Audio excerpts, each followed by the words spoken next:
A história dos... Entrevistei os canibais de Garanhuns. Isso que eu ia falar. Grandes crimes. Essa história é tão bizarra. Deixa eu... É Tá solto. bizarra. Essa história dos canibais eu tava vendo a sua entrevista. Era uma seita, né? Onde ele Como manipulava as chamava a mulheres. seita? Era... Puxa, você sabe Eu que eu esqueci, mas... eu também não vou lembrar Mas ele agora. Mas era uma manipulava as seita que ele mulheres, fazia, né? Pra... manipulava as mulheres. Ele era um cara muito bom de conversa e as mulheres seguiam fielmente tudo que ele dizia, matavam, esquartejavam e ainda usavam a carne para coxinha. Caramba! Que absurdo, cara. É um cara muito manipulador, né? Eu Total, entrevistei, né? é uma história. Também está no YouTube, quem quiser. Eu vi muito esses interessante. dias, É bem sabendo que você interessante. vinha, que eu fui rever essa... Cara, é impressionante. A mulher falando e falando em Deus, aí mostra, né? É. Tem uns impressos, né? Com a... Pô, eu tava na minha cabeça o nome da seita. Eu É esqueci. uma seita de adoração ao diabo, né? Basicamente era isso. O nome não lembro exatamente agora, mas Então, na matéria tem. Aí, mas E porque foi localizar todo um livro, tinha escrevido um livro. Porque é o seguinte, ele escreveu um livro que se recusaram a publicar. E ele, na verdade, ele escreveu num livro que depois ele iria realizar. entendi. Essas mortes, elas copiaram algo que ele escreveu nesse livro. Entendi. E o livro era a Bíblia, não, Bíblia seria péssimo, né? Mas seria o manual dessas atrocidades que foram cometidas depois. Quase profecias, né? É. E eu lembro que você deu uma entortada na mulher lá, porque você coloca ela numa situação. E se fizessem isso com a sua mãe, né? Poderia chamar essa pessoa de monstro? Ela fala sim. Então, as pessoas. Então, você entende as pessoas achando que vocês são monstros. E eu achei isso porque ela não percebeu que ia para esse lado a pergunta depois, né? E aí ela se dá conta, né? Quando você está nessas entrevistas, é uma guerra mental. É, né? Você vê que eu não levo, como você também não, Não, né? Eu não não levo tem anotação. Porque você não pode perder o olho no olho. Exato. Entendeu? Porque o body language, né? A linguagem corporal. As grandes perguntas, elas nascem de respostas incompletas. Onde você, às vezes, muda Ou de totalmente... silêncios, né? Silêncio, pausas. Você muda totalmente o encaminhamento da entrevista mediante algo que foi contado. Mas para isso você precisa estar muito atento. E você não pode perder, você não pode baixar os olhos. Senão você perde o contato com a pessoa. Então, é assim que você consegue extrair, né? Eu lembro, por exemplo, quando entrevistei o Matheus Acosta Meiro, o atirador do shopping, né? Uma frase dele que me impressionou muito. Aquele do filme, que ele entrou no o meio do do filme. Isso, que ele assistiu o filme Clube da Luta.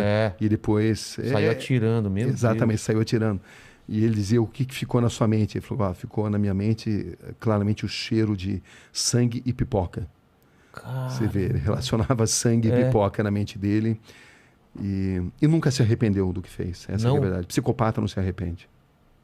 Porque ele pode até falar que se arrepende porque eles são inteligentes, são frios e notam que precisam falar muitas vezes o que as pessoas esperam ouvir. Entendi. Mas psicopatas não têm cura. Caramba.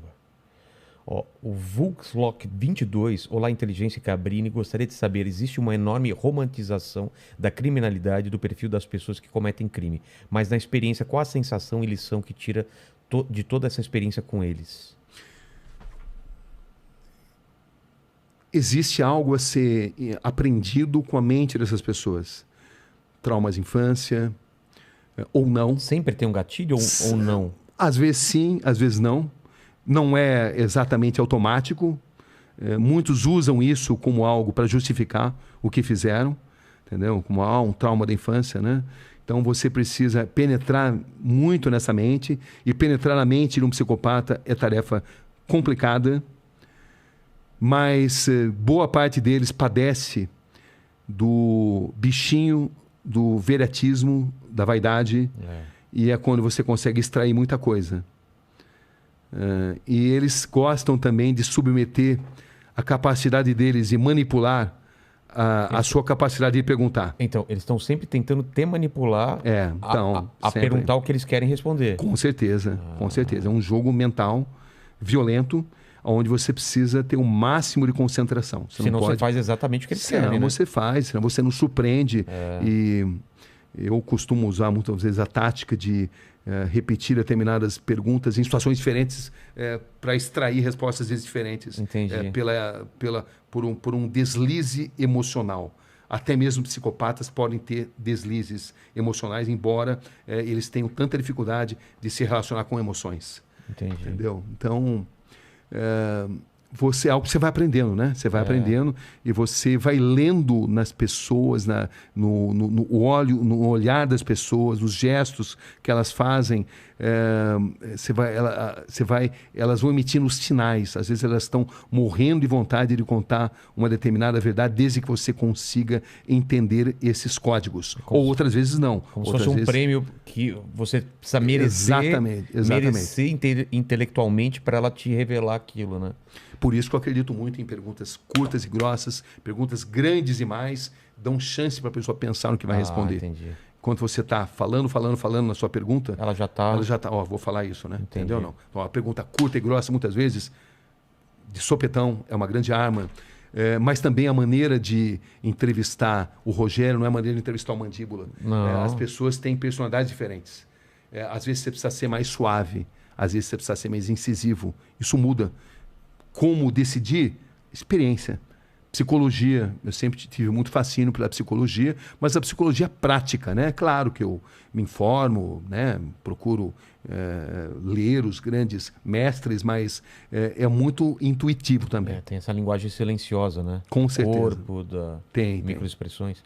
Tem. O Aleph... desculpa, pode falar. Não, e também tem dia que você capta mais, tem dia que você capta menos, enfim.